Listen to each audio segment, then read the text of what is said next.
Thank you, Doug, for that wonderful introduction, and thank you all for having us today. I'm going to go ahead and start sharing my screen. And so today, Kristin and I have been invited to talk about innovative cares for persons with substance use disorders during the COVID-19 pandemic. We are funded by the Commonwealth of Massachusetts Department of Public Health and also the Boston Substance Addiction Services. And we have no financial or other perceived conflicts of interest to disclose in relation to this presentation this morning. Some objectives we will try and hit this morning is to summarize trends in substance use within the setting of COVID-19, recall 3 FDA-approved medications for the treatment of opioid use disorder, identify barriers to treatment of substance use disorder specific to patients experiencing homelessness or housing insecurity, discuss novel strategies to improve SUD care for patients experiencing homelessness or housing insecurity, and give examples of harm reduction strategies that may be beneficial to persons with active substance use. What we know is during any kind of pandemic, natural disaster, or a catastrophic event, such as 9/11, Hurricanes Katrina, Sandy, they have public health researchers have seen an increase in substance use, especially alcohol. And alcohol is the one that we know the most about because sales of alcohol can be tracked and trended, and we don't need to go to self-reporting. So they use those sales reports as ancillary measures of substance use. With these kind of events, we know that that can lead to isolation, especially during COVID. You know, it was really pushed for isolation, physical distancing, and for individuals who had lacked social supports already to begin with, some of those were lost. Group therapy, peer support groups, you know, and you also may have experienced this with your clients with some of the groups that they may be engaged with. And so losing some of those supports during challenging times have led some of our patients with history of substance use to have reoccurrence of use and see some spikes in consumption. And many individuals who may need to seek care for addiction or mental health may have limited access because they have fears about healthcare during COVID, or it just was not a feasible option because the healthcare system in the first wave was overloaded. And we're also seeing this now in different parts of the country where accessing care is limited because the care has been shifted towards focusing on COVID. We also saw this rise of unemployment, and now we're seeing this with the temporary pandemic unemployment assistance being coming to an end with that loss of income, stress about eviction, especially with some eviction moratoriums starting to expire, all being contributors. This was a survey that was sent out in late June of 2020, and seeing that COVID has been associated with numerous mental health challenges. And so this was a survey that was sent out via email, so that we have to think about those that do not have access to internet and technology. So that's also been recognized as a social determinant of health. And so during the last week in June, this researcher sent out a study asking if patients have been experiencing any anxiety or depression symptoms, and 31% reported yes. 13% said that they started or increased substance use, and 26% said that they were experiencing symptoms of trauma or stressor-related disorders. And 11% seriously considered suicide. I mean, thinking back to first and second quarter of 2020, there was a lot of uncertainty, a lot of unknowns, a lot of panic-induced purchasing, which was not possible for individuals who had not sustainable income or economic stability. You know, asking people to socially distance and quarantine when they were maybe not having a safe space physically, emotionally, or even the environmental dwelling to be in really exacerbated some of these underlying conditions.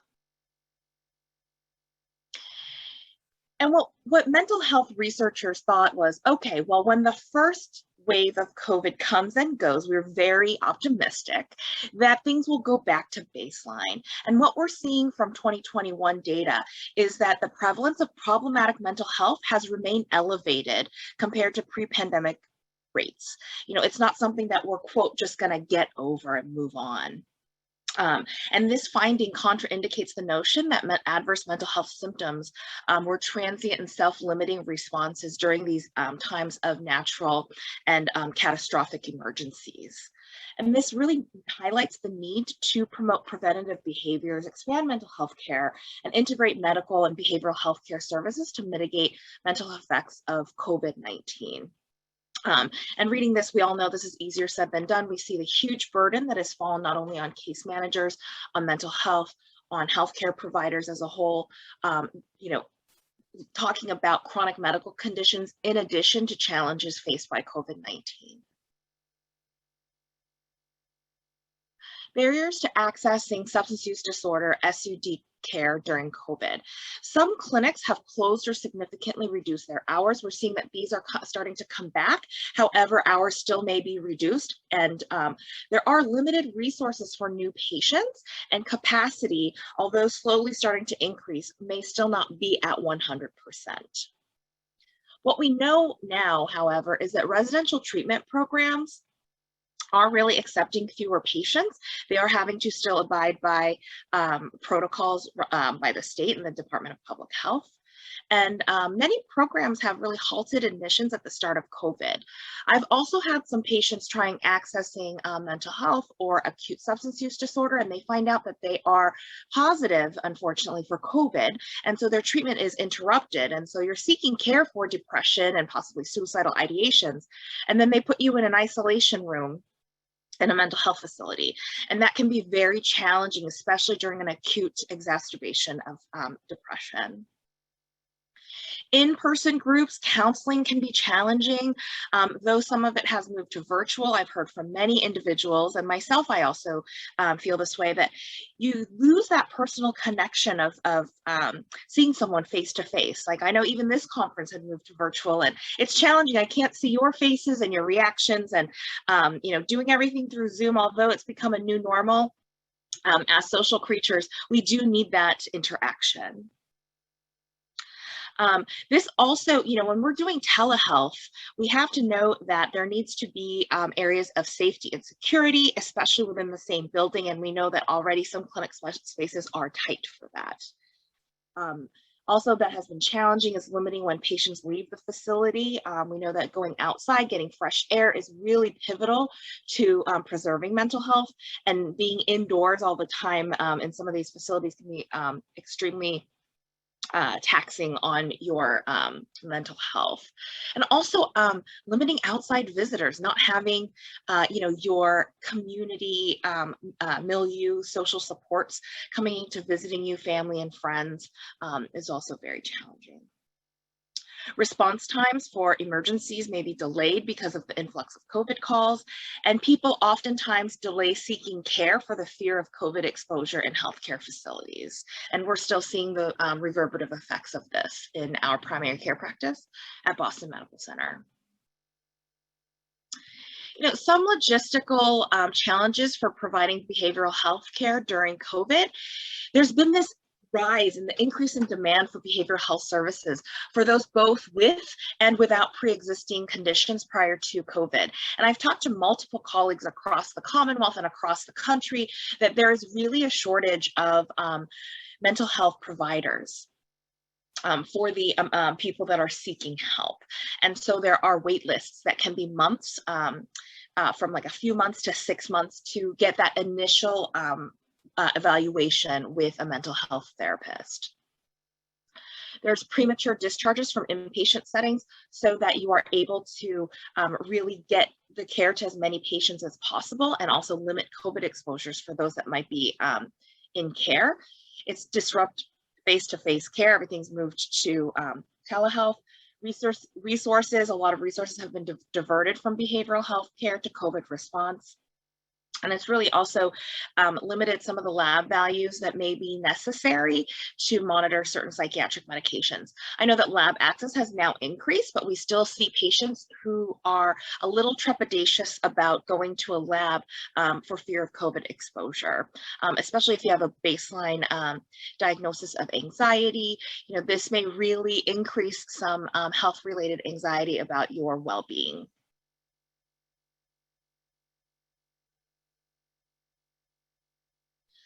You know, we know that barriers to treatment can often lead to delayed initiation or abrupt cessation of medications for the treatment of opioid use disorder.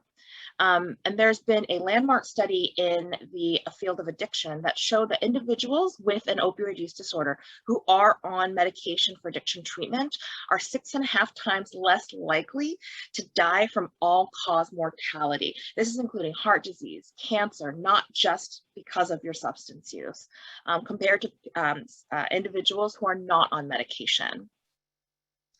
And patients who stop opioid treatment are at greater risk of death by overdose or suicide. And this risk of overdose is actually highest in the first 30 days after stopping your medication. And that's because of a twofold. And we'll be talking more about the medications, but one is the medication is protective against fatal overdose.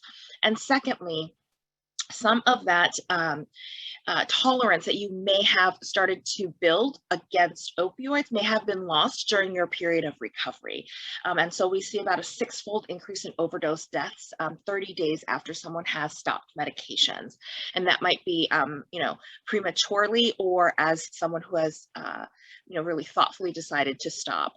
We also see that patients who stop medications may stop engaging with the medical community.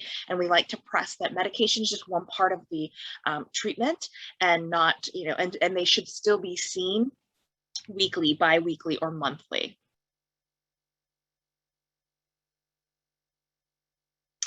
Disrupted care, you know, for overdoses increased during the COVID-19 pandemic.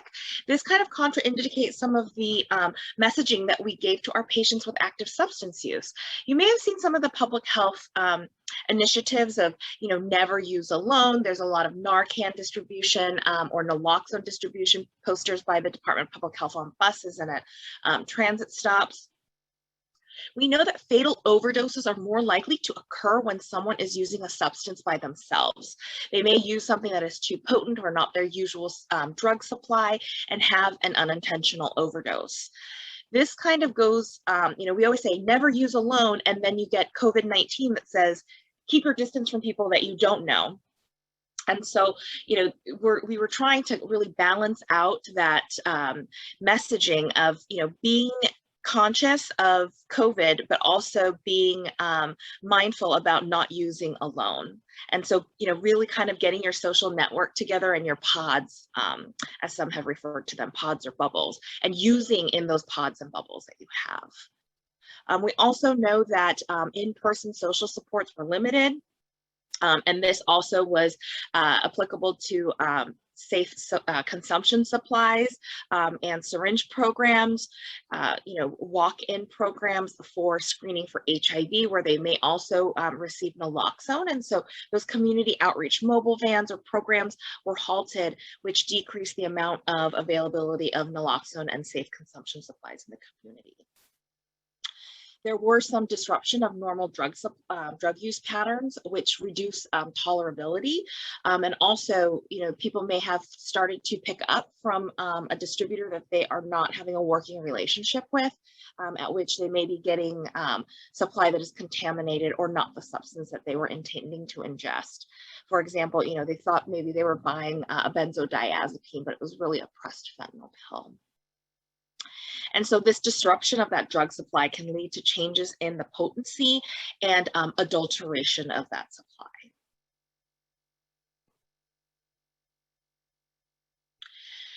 In 2020, we were, you know, kind of trying to see what the overdose rates would be. Would the supply be disruptive for a prolonged period of time? Would this actually improve some access to substance use disorder, you know, fatalities from overdose? And the answer was no. This was picked up by a lot of the local media, national media, seeing that over 90,000 individuals died from a drug overdose. And we know that about 70% of the 93,000 involved a synthetic opioid known as fentanyl, which is basically everywhere in the community.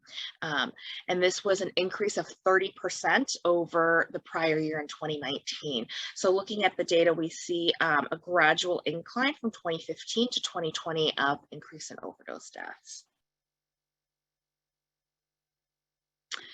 Specific to the Commonwealth of Massachusetts, in 2020, we saw a rise in the availability of fentanyl, actually. This gray line is opioid, the gray line here is the rate of opioid overdose related deaths, and the blue line here is the overdose deaths with fentanyl present. And we see that the overdose deaths with fentanyl present has been rising since 2014, and the rate of overdose related opioid-related overdose deaths has only declined by about 1% since 2016.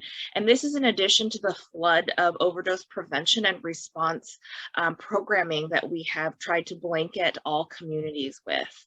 And so, really putting a lot of effort into harm reduction, early treatment, and getting individuals engaged with care. And also to highlight other substances aside from opioids, we see this rise in stimulant use, and we see that the data indicates that along with just opioids, cocaine and psychostimulants such as crystal methamphetamines have similar increases in death rates during the opioid crisis. And so the data of the increase in overdose is varying in the years, but it's really from 2000 to 2017. We see an increase in a 3-fold increase in overdose deaths related to cocaine, and a 16-fold increase in overdose related to psychostimulant use. And so this kind of hits at the trends of substances and where we need to target our interventions and treatments.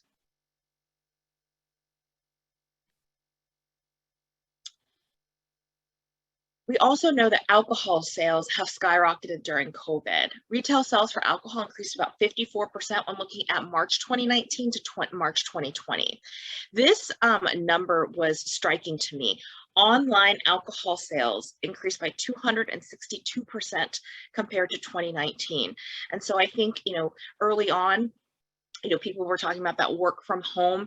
It was predominant, especially on social media, amongst young professionals to post having a beverage while working from home, and having them being able to be delivered without leaving your house for fear of exposure has also helped drive the online alcohol sales. And we see a slew of mobile applications that can help facilitate that, in addition to restaurants who may have shifted to also delivering and selling alcohol curbside.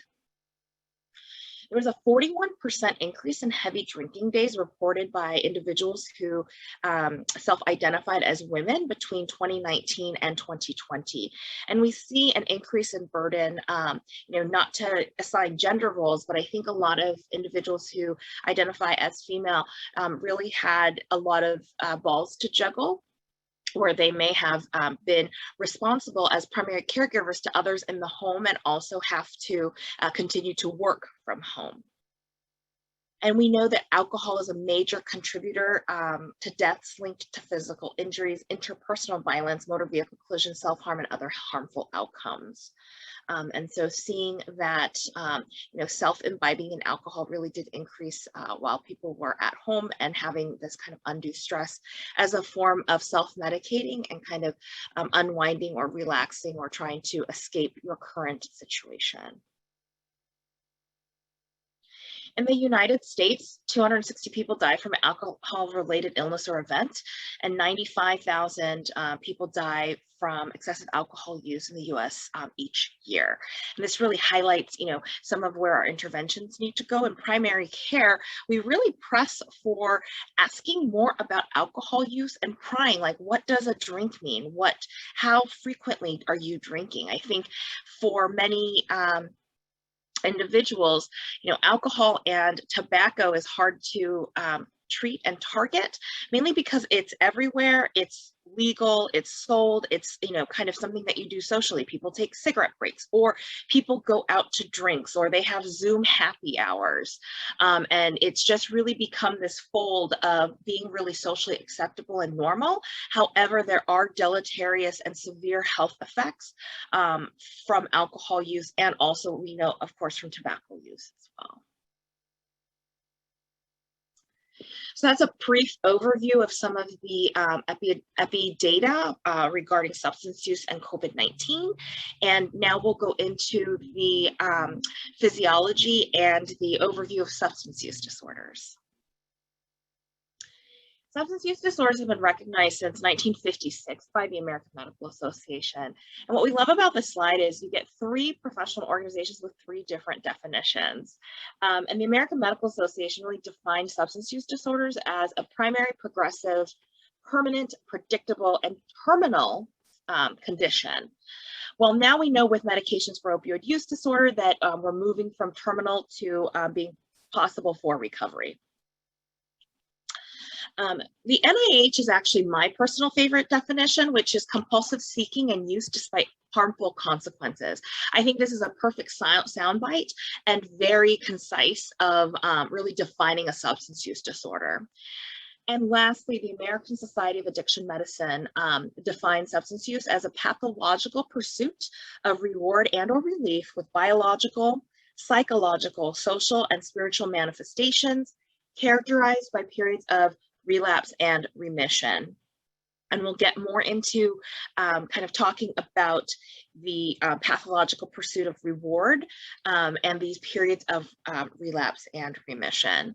Just to note, some of the language used in these definitions are antiquated. As we know, addiction medicine and healthcare really is evolving at the speed of light. And so we're seeing to use more inclusive language that is non-stigmatizing. You know, there's no single factor that we can point to determining whether a person will develop a substance use disorder or not.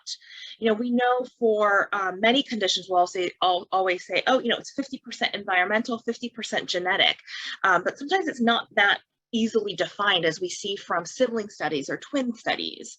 And so one factor might be environmental. You know, the how someone was raised, if there was traumatizing events happening in the household, you know, the type of community, the type of support someone had, or also a genetic predisposition. If someone, you know, has a family history of substance use or mental health conditions. The other thing that can play into this is the intermediate phenotype, which is an individual character for that person. And so one, you know, thing that helps to kind of define the slide is I have a very good friend who's from the Pacific Northwest, and her family has a long history of substance use disorder and mental health.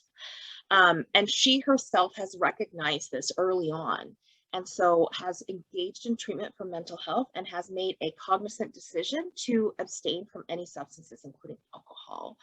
And that for her is her intermediate phenotype. She has this ability for self-regulation, and she's not really wanting to have novelty seeking and doesn't really try and act impulsively. She's very introspective in that term, as compared to her siblings who have not been able to have this kind of self-regulation, and then led to novelty seeking and impulsivity, which led to them being in active substance use. And so we see these factors many times over, and you all may know someone in your life or have worked with a client that has overcome these with intermediate phenotype. On the other hand, you also might have someone who was raised in a supportive environment. They have not had any family history known to them of any substance use. However, they're the first individual to have a problem with substances. And so this may also talk about that individual's intermediate phenotype that is not related to environmental or genetic predisposition. So many pieces to the pie that make the determining factors of a substance use disorder.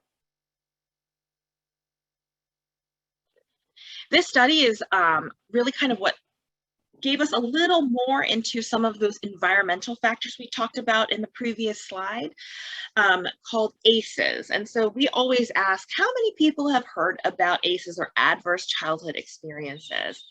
If you have or have not, you can go ahead and put in your responses in the, I guess not in the chat, or in the chat, or I don't know, if you wanted to put it in the chat and let us know if you've had heard of or worked with or screened clients for adverse childhood experiences. What we like to say is that people a lot of times will start using substances not because they want to engage in those habits of injection substance use, or smoking crack cocaine, but it's really that feeling that gets them to escape their personal situation of the reality and the emotions and feelings that they are overcome by. And so this adverse childhood experiences studies was originally published in 1990s. It was a collaboration between Kaiser Permanente and the CDC. It started in as an obesity study. And so in this obesity study, they had a lot of lifestyle and therapeutic interventions to help people with managing their BMI. And what the researchers found was, after about a year, they saw a high rate of individuals dropping out of the study. And when they went back to ask why they dropped out, they also found out that the weight that they had lost had come back. And so the initial study focused on, and so people were seeing this relationship of a higher rate of childhood sexual abuse. And so the original researcher went back and theorized that people may be self-medicating with food. And so he kind of, sussed this out a little more. And so he sent out a survey to about 17,000 participants and were asked about their experiences with childhood maltreatment. And it was summarized in these 10 categories here. So physical, emotional, or sexual abuse, physical or emotional neglect, and some sort of disruption in the household, such as mental health illness that was untreated, a family member who was incarcerated, a parental figure that was treated violently in the household, a close family member or someone in the household with substance use, or a family that was not intact and was led by one individual. And so what he got to was that ACEs were very common, and at least 1 out of the 8 individuals who were surveyed had at least 4 adverse childhood experiences. And so seeing this, they saw that the more adverse childhood experiences someone reported or had had in the past was directly correlated with multiple chronic conditions, including addiction. And so when you do a literature search for adverse childhood experiences, you'll see this linked to many different chronic conditions. In addiction, we know that if you have, if an individual has 6 or more adverse childhood experiences, you are 4,000 times more likely to inject drugs during your lifetime. And so, really something to think about, and also to be, I think this also starts that trauma-informed care about not assuming and using universal precautions to think that if someone's acting out or being disrespectful, that might be a protective reaction based on some of these experiences that person may have had throughout their life.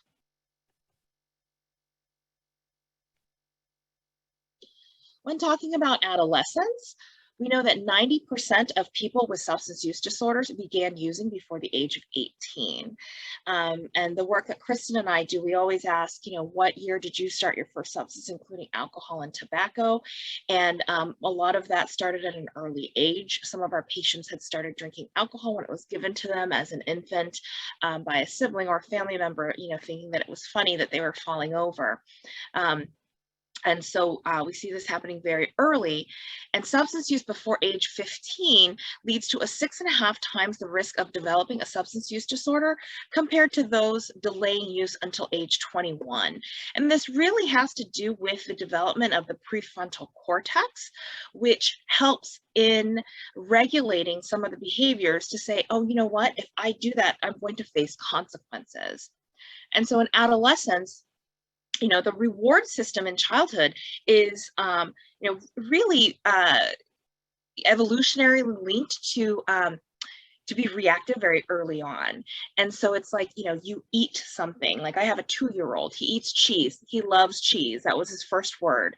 And so he eats it and he loves it. And that's that reward system. I love it. I need to have it more and I will do anything to get it. So he'll just repetitively say cheese. But what he doesn't have is that prefrontal cortex, that break saying, if I eat too much cheese, I'm going to get a stomach ache or I might throw up.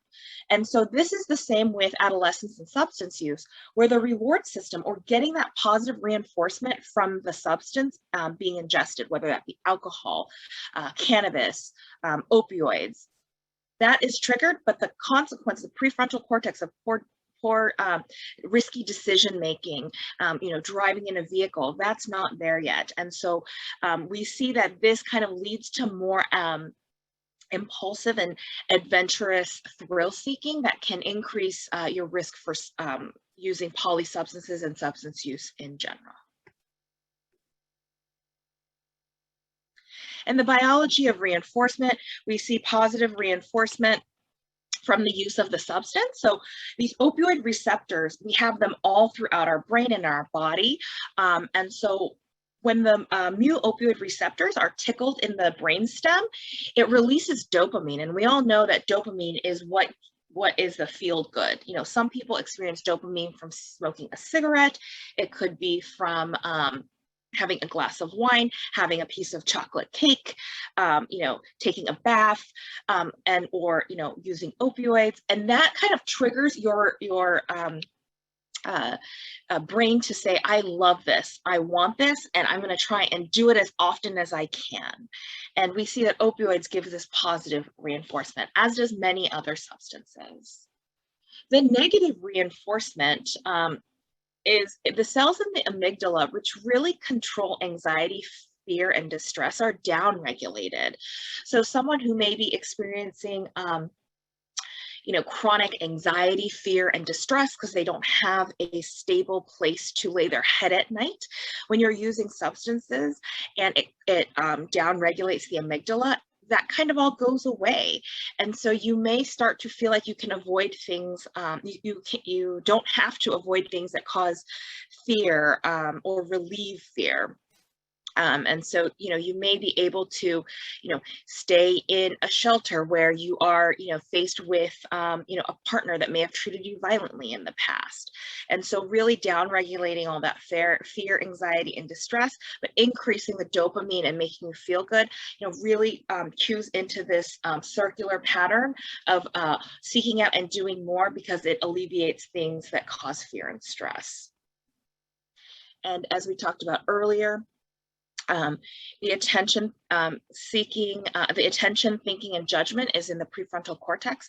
And this area is hijacked by the increase in dopamine and the downregulation of the amygdala to say, you know, it doesn't matter what the consequences are, I have to get what I get. And so some of that executive functioning is lost. And addiction is, you know, not an all or nothing issue. And we see these simplified views in public health, simplified views that can harm public health and increase stigma. You know, one thing is that, you know, recognizing SUD as a chronic medical condition, you know, characterized by obsessive drug seeking that causes structural and functional brain changes, that it really does change someone's neurobiology and neurochemistry and how they are wired to think.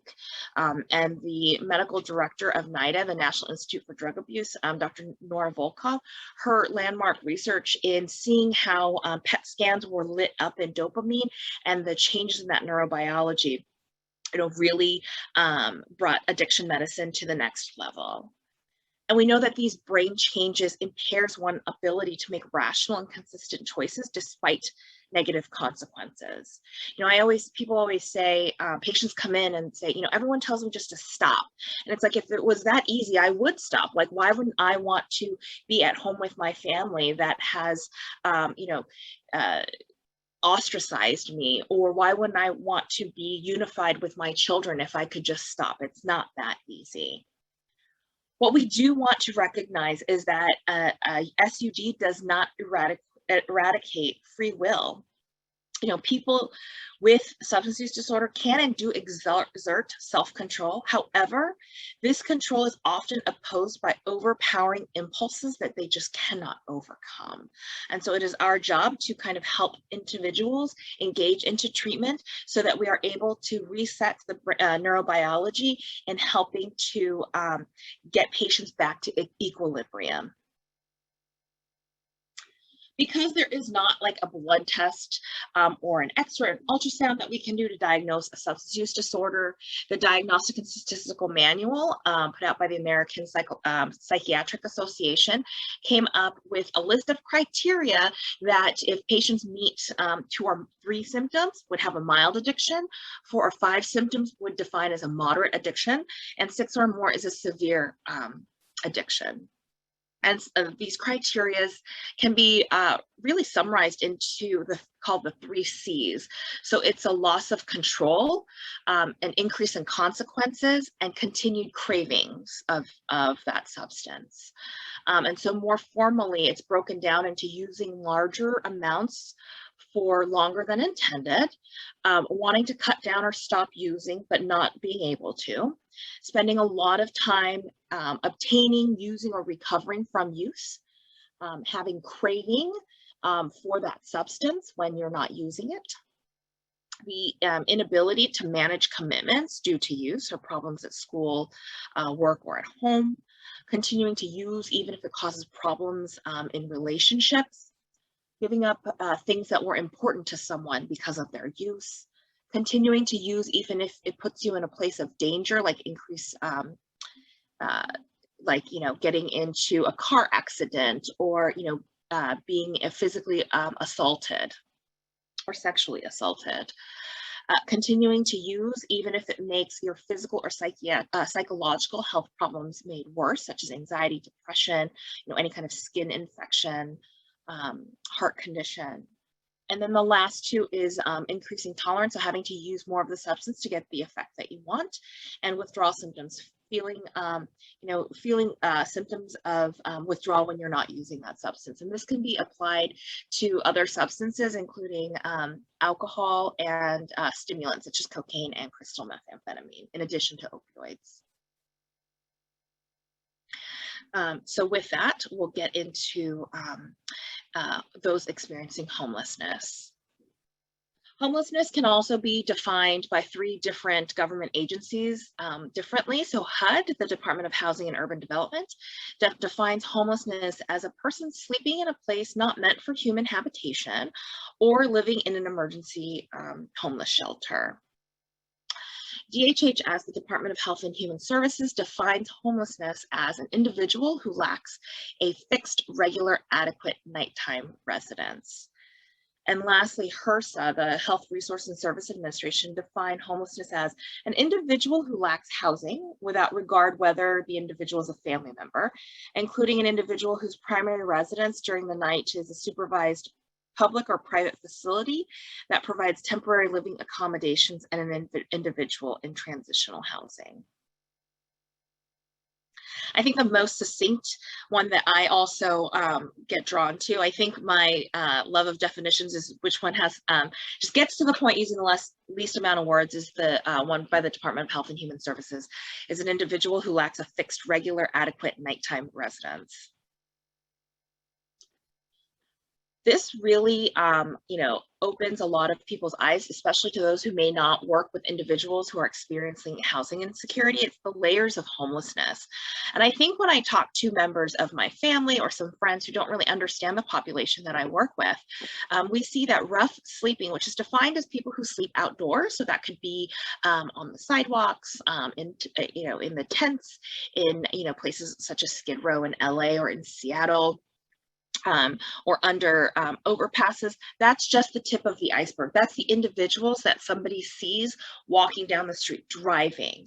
However, what we don't necessarily see or acknowledge is those households that might be living in temporary accommodations, living in a week by week rental in a motel, or like in a rental service like Airbnb, living in a car, living with a friend. And we see hidden homelessness, so those that are sofa surfing, living in hostels or otherwise homeless, and those at risk of homelessness. So even more spend so those that spend 50% or more of their income to live in, frankly, a place that is really not suitable for housing and may not pass inspection or be deemed suitable for habitation. And, for all of us, when we're talking to clients, it might be really important to ask the question, where did you sleep last night? And I'll have a lot of patients say, I'm staying with a friend. My next question is, how long have you stayed there, and how long do you plan on staying there? And we know that for individuals who are sofa surfing or staying in their car, that is a very precarious situation where anything can change in a moment's notice. And so to recognize that not everyone who is experiencing homelessness is rough sleeping or staying in a traditional homeless shelter. Homelessness and the relationship with substance use disorder. Substance use can be the cause or the result of a person's homelessness, or it could be a non-contributing factor. And about 2/3 of individuals who get surveyed, and surveying individuals experiencing homelessness and also surveying individuals with substance use is very difficult. And so for those that have been surveyed, about 2/3 report their substance use was a major contributor to them becoming homeless. And substance use is often co-occurring with a mental illness, and so both should be treated simultaneously. There was this earlier study from 2015, so still about 6 years ago in Australia, and they were surveying individuals who were accessing homeless shelters, and they could not discern if it was a substance use that led to homelessness or the homelessness that led to substance use disorder. And then, of course, we have to think about the third factor, which is mental illness, that can also lead to substance use or can lead to homelessness. So there's no easy cause and effect, but realizing that all of these are seen as sequelae of one another. And it's hard to parse them all out. What we do know of individuals experiencing homelessness is older adults, so those that report being 50 or over, are likely to identify alcohol as their primary substance of choice. And young adults, those ages 26 or less, are likely to identify opioids as their primary substance of choice. Historically, more common on the West Coast was methamphetamines, or psychostimulants. However, we're also seeing this as an increase in the East Coast and also in Massachusetts. And so, one thing to consider with methamphetamine, and I think Kristin's going to talk a little bit more about this, because it is an upper, it can lead to some safety and security concerns. But just recognizing that, for older adults, substance of choice may be alcohol. So, really important about asking about alcohol consumption. And for younger adults, historically, the trend has been opioids and methamphetamines. Not to negate is also smoking. So about 70% of individuals who do not have secure housing smoke, compared to about less than 20% of the general population. And despite having a low quit ratio amongst those experiencing homelessness, a 2009 study found that patients did have a desire to quit that was pretty similar to those who did have a stable shelter. And so the culture of smoking in the homeless community makes the social aspects of quitting pretty difficult. I was working in one of the emergency shelters in Boston, and there was always a smoke break, and oftentimes that's the only time that you're able to go outside, and that gives for a way of social connection, asking for a light, asking for a cigarette. It can be a form of currency or barter, if, can I have some soap if I give you 2 cigarettes? And it really sets up a differential where it gives something for people to control when so many things in your life are out of control. And so next we'll talk about opioid use disorder and the treatments options for opioid use. So before we start talking about getting into discussing the treatment options for opioid use disorder, a brief review on our preferred language. As opposed to saying, things such as addict, junkie, crackhead, abuser, and alcoholic, we like to use person first, medically appropriate language, such as a person with a substance use disorder, a person with addiction, a person who uses drugs. And I think we see this also in mental health, where we don't use terms such as crazy, demented, out of your mind. That is very stigmatizing and it takes the humanity out of that individual. So a person with a mental health illness, a person experiencing delusions, the person first really makes us know that this is someone's son, daughter. It can be someone's mother, father, aunt, uncle. And so putting that person first. We are also avoiding the use of the term misuse or abuse. That really implies a choice, and also is not that it's not that dichotomous, and it's on a spectrum. So it could be risky or an unhealthy alcohol or drug use. Medication for assisted treatment, replacement therapy, substitution therapy. This really makes it seem like it's a crutch, where it really is treatment for a medical condition. And so we like to use the term medications for addiction treatment, medications for opioid use disorder treatment, opioid agonist therapy. We never, speak of a person with diabetes saying they're on insulin dependent treatment.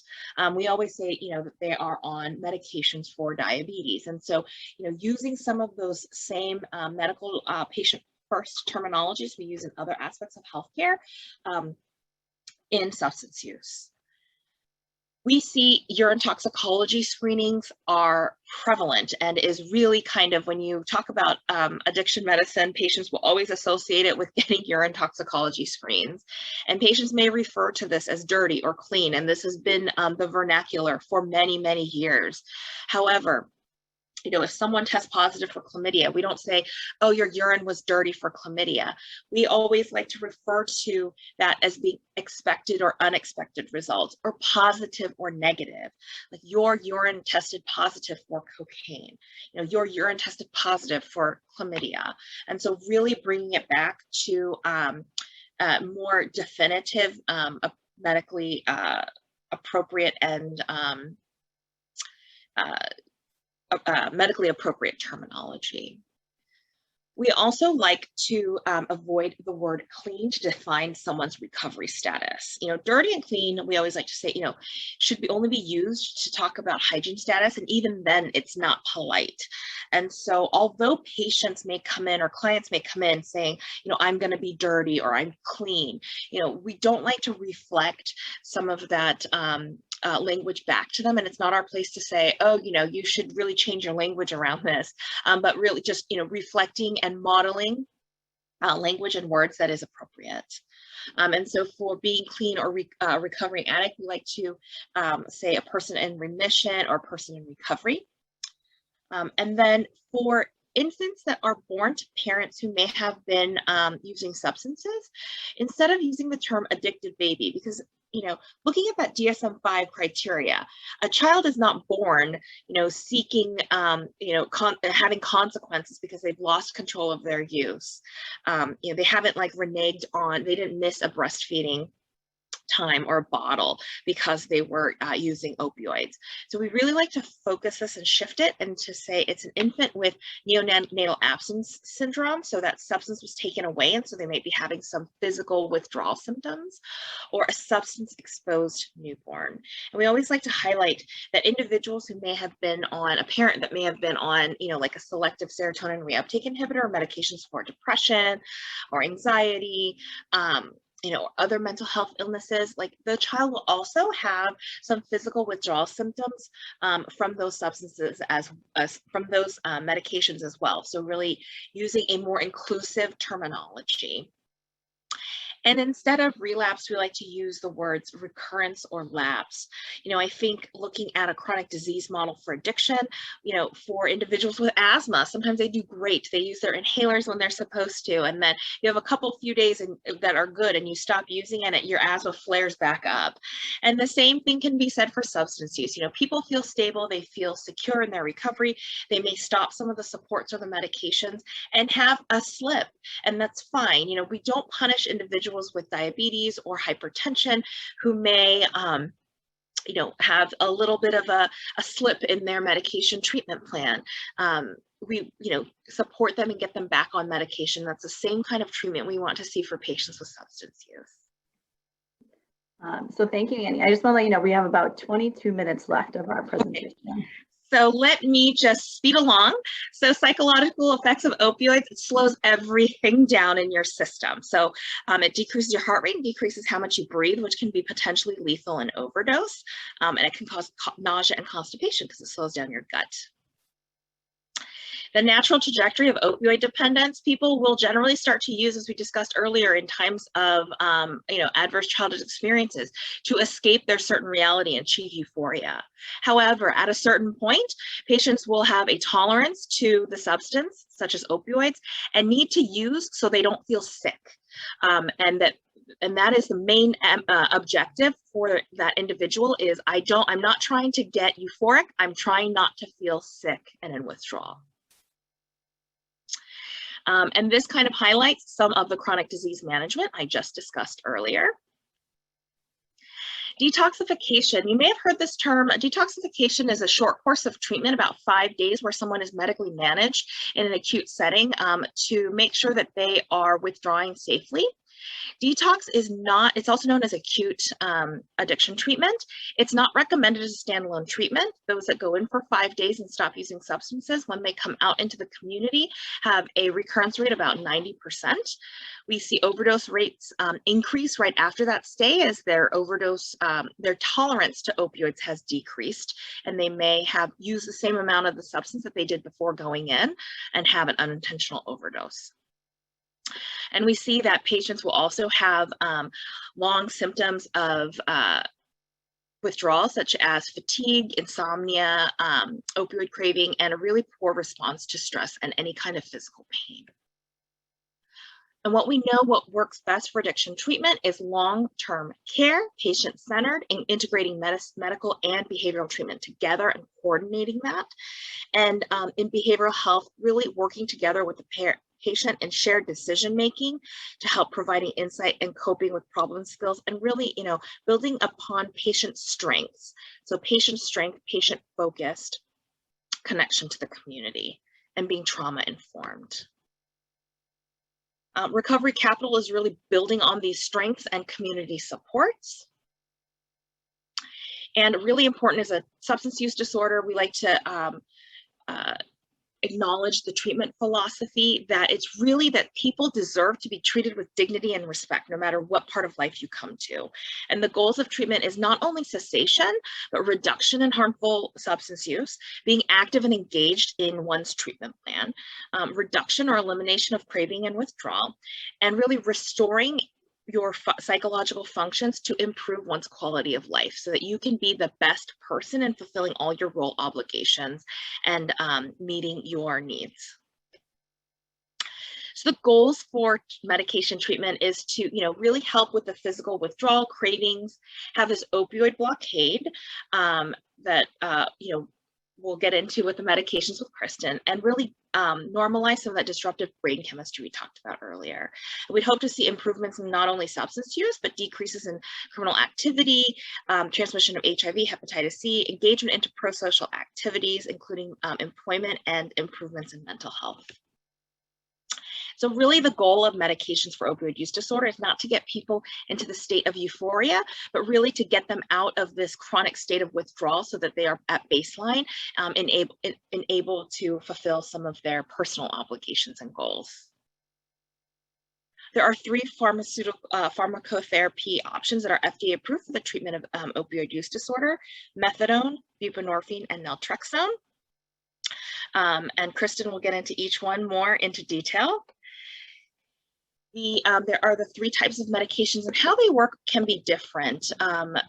For methadone, it is a treatment option that the more you give of the medication, the more effects it has on the mu opioid receptors in your body. Buprenorphine is outpatient treatment. The more you give to a person of the dose of the medication at a certain time, it will fill all those mu opioid receptors, and the more you give of the medication, it will not have a greater impact effect on the person. And then naltrexone and naloxone, which is the third, naltrexone is the third option for medication for opioid use disorder. It's a complete antagonist, which is a blocker. And it's important just to know now that that's different from methadone and buprenorphine. Considerations for treatment of substance use. We know that substances are widely used in shelters and on the streets. Really engaging people into care for substance use disorder along with mental health illness. We know that patients can cycle through between incarcerations, emergency departments, streets, different shelters. There's trauma history. Many individuals may also have a traumatic brain injury, cognitive impairment that can make treatment and accessing care even more difficult. Chronic pain, stigma. So the way in which services are delivered are just as important as the type of treatment offered. So meeting patients where they're at, such as street outreach and mobile vans, or treating people in the EDs or in the jails or in the shelters. Okay, I'm sorry I took up most of the time, but I'm going to hand it off to Kristin.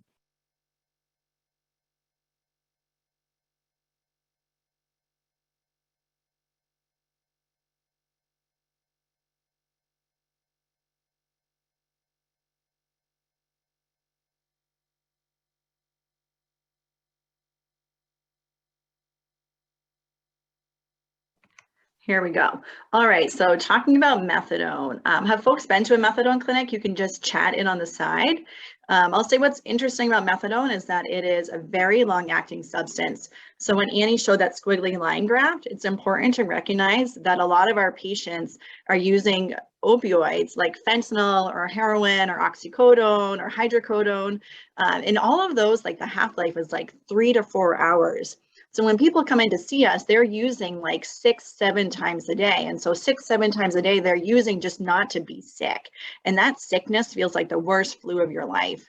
And so what's interesting about methadone is that the half-life is actually about 48 hours.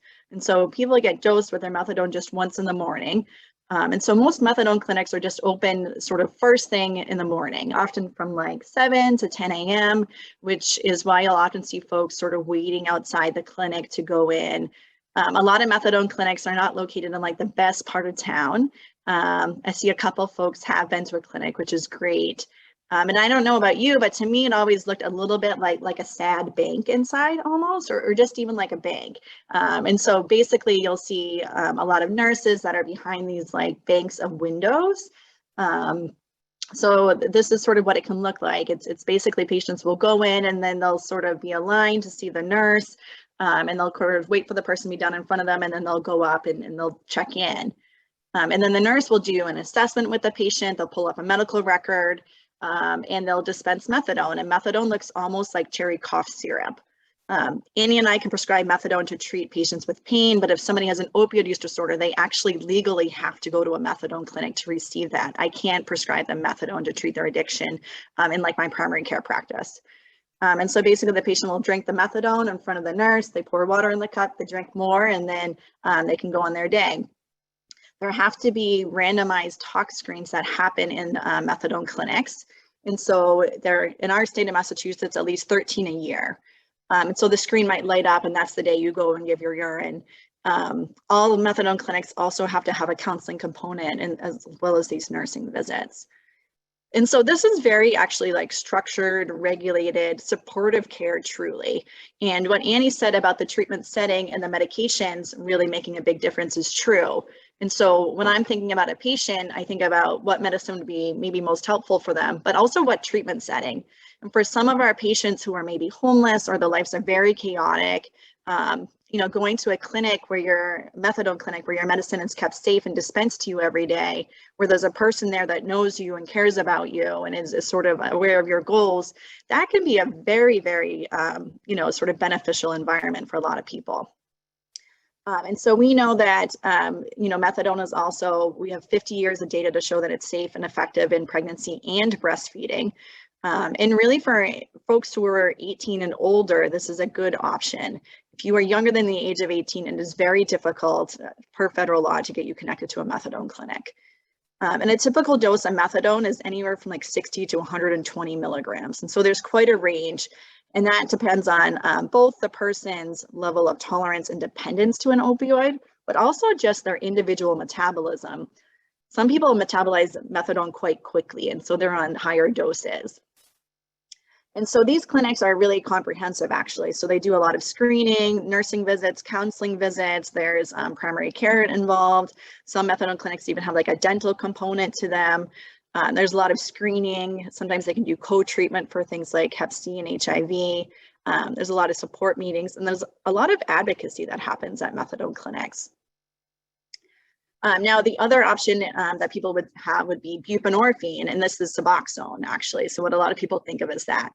And so the name brand Suboxone is a film that looks almost like a Listerine strip, and it's dissolved underneath the tongue or on the inside of the cheek and the mouth. If you swallow it, you waste your medicine. It really has to be absorbed in the mouth. In addition to the name brand Suboxone, there are these sort of generic tablets that are also dissolved within the mouth. And there is a once monthly injection that goes in the abdomen. And so it's a pretty small injection, actually, and it forms this something called a depot. So it forms like a little lump under the abdomen where it slowly dissolves the medicine. And so in order to be able to prescribe Suboxone, not everybody can do it. So if you want methadone, you have to go to a methadone clinic. It can't be prescribed to you in an outpatient setting. You want buprenorphine or Suboxone, you have to find a healthcare provider that has a DA license with this special training or component to it that lets them prescribe Suboxone. Nationwide, only about 7% of all prescribers have a waiver. So this is still a big barrier to care. The form of buprenorphine that most of our patients get is this combo formulation. So it's 4 parts buprenorphine, which is a very long-acting opioid. Similar to methadone, the half-life is like a day and a half. So people could take their Suboxone once a day, or often a lot of our patients will take half their dose in the morning and then half before they go to bed. And they feel like that just keeps a really steady state in their system. So that way they feel normal and they're not having cravings and withdrawals. A normal dose is anywhere from like 1 to 3 of those tablets or films a day, or as I said, like they could get a once monthly injection instead. And buprenorphine, can be filled at a pharmacy. And so somebody can go and see like a primary care provider or their psychiatrist, or maybe like an infectious disease provider. And they can just be sort of given a prescription for their buprenorphine that they can fill at a pharmacy and just take like they would any other medicine for a chronic medical condition. And a lot of these Suboxone programs, or OBATs as they're often called, because it stands for office-based addiction treatment, they are also comprehensive care. And so in addition to medication, we also do a lot of primary care at these visits. We're giving vaccines, I'm doing pap smears, I'm like, sort of encouraging people to do their cancer screenings and checking up on their blood pressure. And so we can really do a lot at these visits, which is part of the reason why we see improved outcomes in not just overdose death, but really all-cause mortality, because we're managing a lot of stuff as people come in. We're also looping people into psychiatry and treating infectious diseases. And we know that the longer people stay in treatment, the better they do. So a lot of people sort of want to know, like, how long should I be on Suboxone or methadone? And the answer is as long as it takes. It's again, chronic disease management. And so it's very similar to patients that I have that are on like high blood pressure medicines. A lot of times, once you sort of reach the point where you need a medication, you're going to be on it for a long term. But that's okay, because these medicines are very safe long-term, and we have lots of data to support that. And the goal isn't necessarily at all to have you be off medicine. It's to have you be living this like healthy, proactive life where substances aren't taking over and doing you harm. And then the third option is Vivitrol. And so while methadone and buprenorphine can really help with cravings and withdrawal, Vivitrol or Naltrexone is an antagonist on the receptor. So it also binds to opioid receptors like methadone and buprenorphine does. But methadone and buprenorphine will activate them and provide that pain relief, as well as helping with cravings and withdrawals, so that way you're not feeling sick and you can kind of just stabilize on these long-acting opioids. Whereas Vivitrol, you have to totally stop using opioids for about 10 days before you can start it. And then what it does is, after you've fully withdrawn, it covers the receptor to make it so that if you do use on top of it, you're not going to feel the effects. It's a very potent blocker. It like hugs that receptor very tightly. And so there is a once monthly injection, as well as a daily tablet that people can take. And anyone that has a license to prescribe any medicine can prescribe Vivitrol or Naltrexone. You don't even need a DEA license. And so really, like, any healthcare provider should be able to do this, although they don't. And the thing is, it's because addiction is just really a challenging condition to treat, and our patients are very complex. And so some people just don't feel comfortable like diving into that pond, although I wish that they would. I think that we should all be able to do this, because anytime someone is coming in and seeking help, I think that they should be able to encounter a provider who can do it themselves, actually. This is pretty easy, very rewarding work in terms of like prescribing treatments that we know are life-saving and helping connect people to care. And when we're counseling patients and talking to folks and providing education about like what is the best fit for you, it's important to know the data about the effectiveness of these medications. And so there's been quite a bit of data that comes out, and this is one example that just compares these different pathways towards recovery. And that includes, and they looked at about 40,000 adults nationally who came into emergency departments and had a diagnosis of an opioid use disorder, and then followed these people over the course of a year to see where they end up connected to care. And what Sarah Wakeman and Mark LaRochelle and team discovered is that, you know, a lot of folks end up with no treatment. Some only will get sort of like typical counseling. Some people will get sent to a detox. Other folks will do like intensive counseling where they're going multiple days a week for a period of time.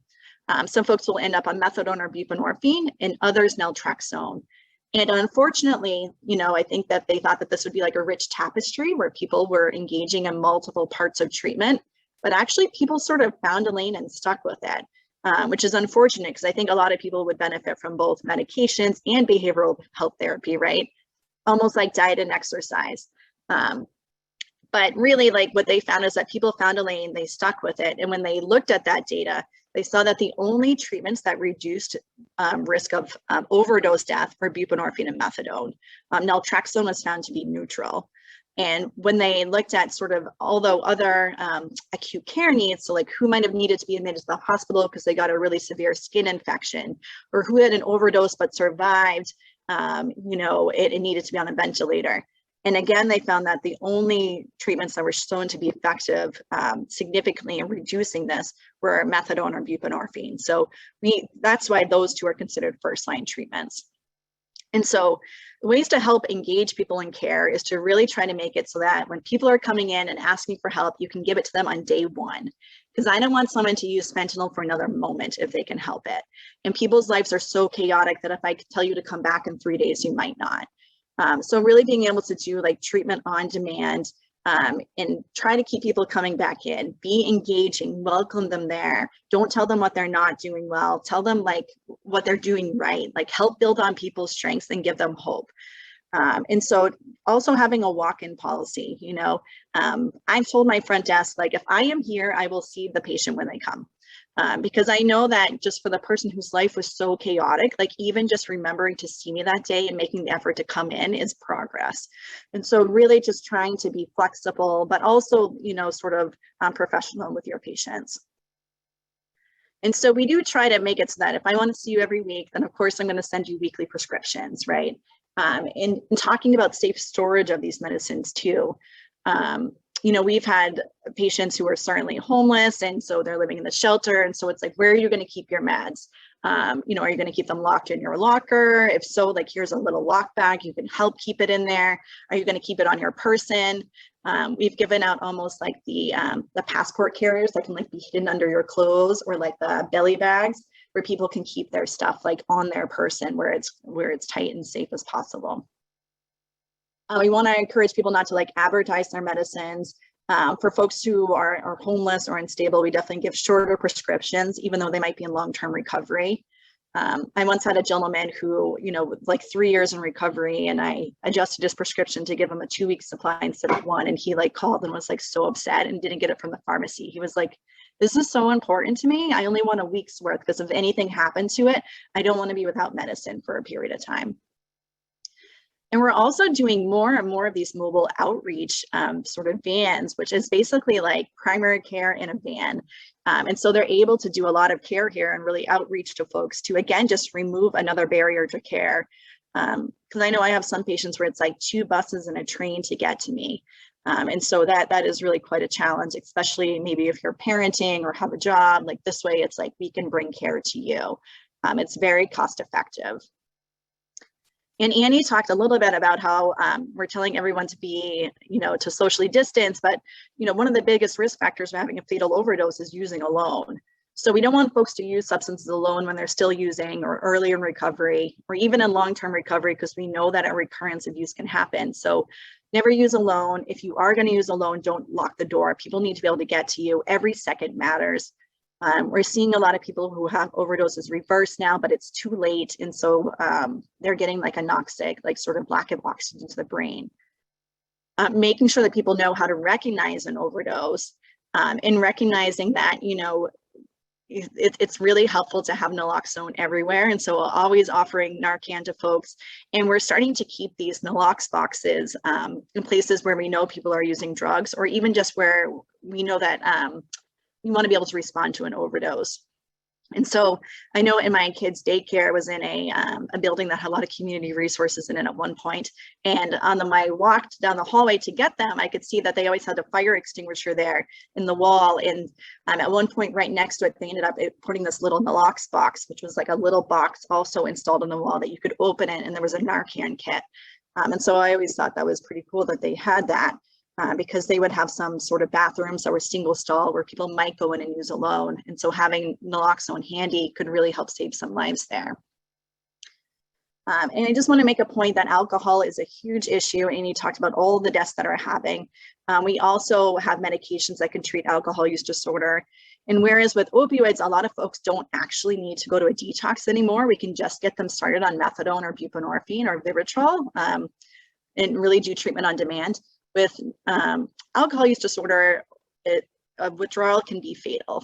Opioid withdrawal is often really uncomfortable, but rarely fatal, but alcohol withdrawal can cause a seizure. So folks really who are drinking a lot should go to a detox. And then while they're there, it would be great if they get started on medications that could help prevent a recurrence of use. And a lot of times with the alcohol medicines, we can start them right away, including Vivitrol. I can start that while people are still drinking. And just one last point is we're seeing a lot more stimulants, which really include things like cocaine, and we're seeing a huge rise in methamphetamine use disorder in Massachusetts.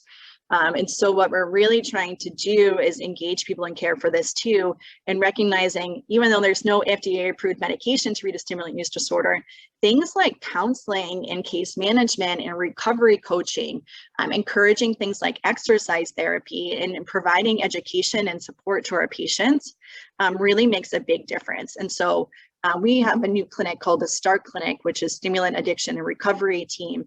And they're really helping, doing a lot of motivational interviewing with patients and connecting them to care, and doing things like contingency management, which is like little vouchers to encourage people to not use drugs and to stay engaged, and giving people things like PrEP or HIV prevention medicine. So that way they'd have less harms of their substance use, and we're engaging them into the healthcare system and trying to keep folks safe. So what was always thought of as like a Western part of the country issue is in our part of the country issue. It's not just sexual and sort of marginalized populations anymore. It's everybody is really struggling with this. Stimulants speed everything up. They can cause a heart attack. And so we really need to get folks into care here. And I think that's sort of where we're out of time. So I'm just going to stop our presentation here. Annie and Kristin, thank you so much for your talk. Lots of wonderful information. I know that you've been keeping up with questions in the Q&A section. Thank you for doing that. If anybody else has questions, please type them in the Q&A. I think Kristin and Annie will still be available to answer those. We do have a short break now until 10:45, so please come back then, and our next session will start. Thanks again. Thanks for having us.